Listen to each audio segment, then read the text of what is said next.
Julie Johnson-Loyer from Chateauguay, Quebec, was last year's runner-up. Melanie Ingram is making her TV debut from Sault Ste. Marie, Ontario. And Johnson-Loyer with a spare and strike in the first two.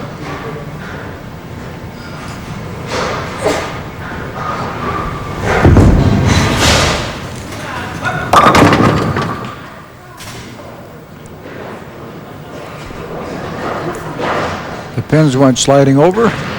Not quite enough to make the results that she wanted.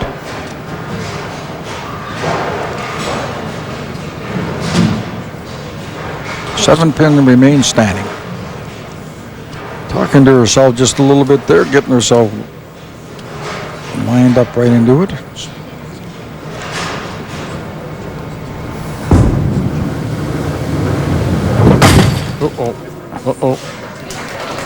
Tell you what, the girls are getting a little bit relaxed on the corners in their spare shots, and they can't do that. I mean, she's fortunate enough she's playing against a bowler here, Melanie Ingram, that has not been on television before, so it may come back to help her a little bit. But good hit. Oh, that's too bad. She's very solid at the line.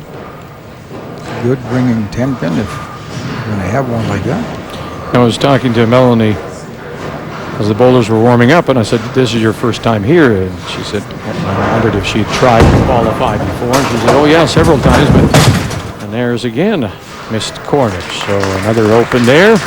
36 through 8. 48 through 3 for Julie Johnson. So 12 pins. But Melanie was saying this is the first year she's been healthy. 5 years ago, she had shoulder surgery on her right shoulder. And she's had knee problems, which have come from a combination of both her softball career and her bowling, for a lot of pressure on the knee. So, first time healthy, first time here. Well, she's very solid at the line. She had a little bit of a misfortunate break there when she missed that corner pin, and now she's got herself a problem with the split. Part of the thing that's been happening with these girls missing the single pins is that they're rushing themselves just a little bit, and they're not lining up quite as well as they might. They're not. It's like in curling when you have to adjust for the ice and running the ice and lining up. Julie has the opportunity here again to pick up another lead, keep the lead, get some additional points. They're all quite strong in the example that they're setting with hitting the head pin. She's been bowling now for 25 years and never did play in YBC, which is unusual. And we remind people talking about YBC, if you would like to have your youngsters, boys or girls, compete, by all means get a hold of the nearest bowling center that is in your area. And if there isn't one there, move already. That's what I'm saying. They're a move with the...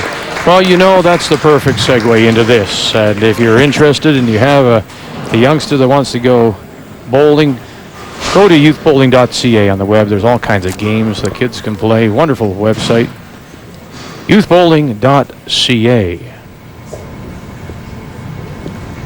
I've been around long enough. They never even had this internet and whatever you call. What do you call that thing? We just showed up that example, Kevin. Website, Kevin. Yeah. You know, when I need answers, I ask you or my grandchildren, and they say, "Papa, this is what it is." Oh, good kick to get that 10. And when you relax, good things happen to good people, and there we are. She gets the ball out there on the lane. Watch this little bit of a break here. Not at any doubt in the world. Well, let's see if you see the same thing. Oh, here, nice. There you are. I bet you. She got a little bit of a helping hand. If you have a tournament or an event, and you see like this, where you see real good reaction down at the other end, everything starts to fall down. If they can do it early enough, then everybody relaxes. But if everybody sees somebody, oh, well, they're tightening up, they're missing spares, then they all get it. It becomes a mindset. That's a mindset. She's got 2 pins, the 5 and the 10. And that'll drive you out of your mind, I think. Yeah, that's exactly right. And what'll bring her right back into it is if she happens to pick this up, she'll have to go to the left-hand side, move to the right, go to the left-hand side, try and skid the 5-pin over. In the meantime, try and hit something. If there's any consolation to this, it's going to give some satisfaction to Monique, who had struggled, but you know, it'll be a little bit of Saskatchewan satisfaction that she wasn't the only one that can struggle a little bit. And again, it all becomes a game of pay attention, stroke the ball, get it out there. Oh, I wrapped it around the 10. And you know, a lot of time people get a little hesitant when they see that they've had a problem hitting the head pin. They don't want to fail, so they don't want to. This one here, look at how she hits the head pin straight through. The ball goes in through it. There's the ball where it should be in the right-hand side. It's gone through to the 10 pin, but the 6 pin deflected around the corner pin. Now let's see if she can pick this up, and she has not picked it up. And again, she's in trouble. Oh boy, oh boy. This is like a comedy errors.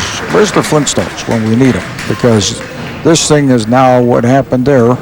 She is a much better bowler than that, and she got up there and she was in trouble in the 3rd step.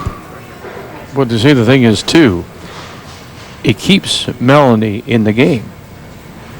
I mean, Melanie, for the way she's playing, is probably going, I shouldn't even be in this, but she's only 14 pins back. Julia needs to get the thing going. Now she doesn't have to shoot the second shot. She's changing the equipment right now. Look, and she's putting an insert in there because right here she drops it. And then she gets in behind this one and rolls it over the top. And there you are. Now you get the action out of it. Now she's sitting at the bench and she's putting an insert in. Tighten up the thumb hole. And all of a sudden they both get back into it. Well, good for Melanie because she's been given the opportunity, and we always say the good ones respond to the chances, and she needed to respond to the strike, and she got it. This is a good ball all the way down. She's right over the second arrow, pulls it over right into the pocket, and there's no doubt that those pins are going down. Now, if she can put a strike here, she bounced the ball a little bit more. Oh, there you go. She bounced the pins. So back to back for the first time. Either bowler here in game 2, week 4.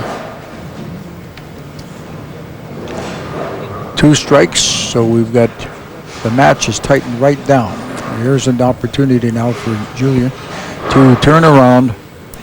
She needs to get the strike here. Watch as she sets it up, pushes out, brings it back down. Good hit here, and look at the results here. And all of a sudden, this game is tightened right down to just virtually 1 or 2 pins apart, depending on what Melanie does with the double that she's got up there. Now this is where you need to stop a moment and think about picking up at least one of these pins, because she is on a strike.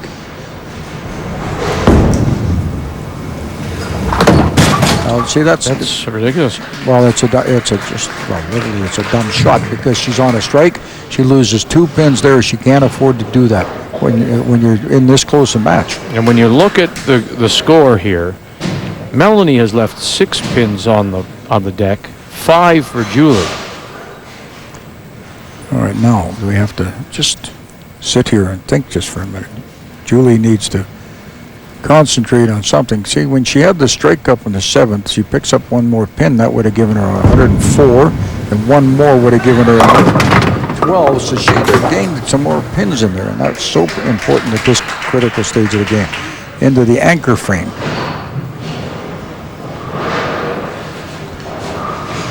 Now, neither one of them are setting a pace that's going to screw off Kimberly Green or anybody else. Not this moment, no.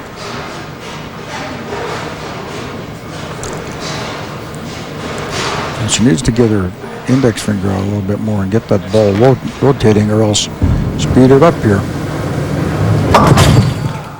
Well, that game is just actually comedy errors that went right down, and both of them just handed it back and forth to each other. The 8th frame open, the 9th frame open, and here's Melanie with a double up, and she can grab a hole in this thing right now with a. There it is. Hey, this is maybe one of the best examples we've seen of allowing your opponent to hang around. Julie Johnson had the opportunity so often.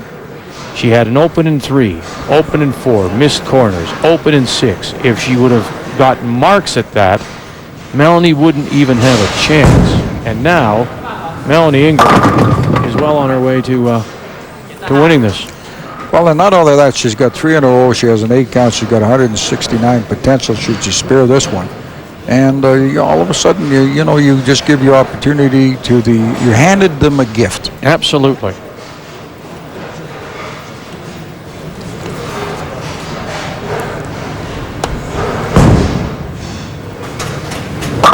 Made the conversion.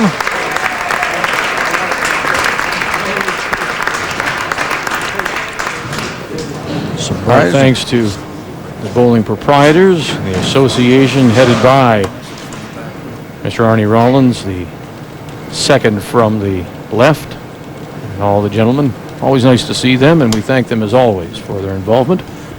Canadian Bowling Championships from Frank Sisson's $1 here in Calgary.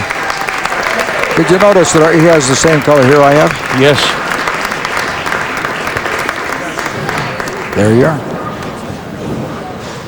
I think it's they try to, when you try to be diplomatic, they say distinguished looking here. Is that what that is?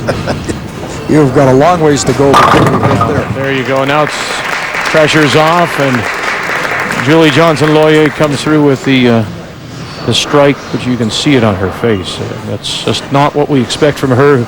She carries a 212 average at her home center.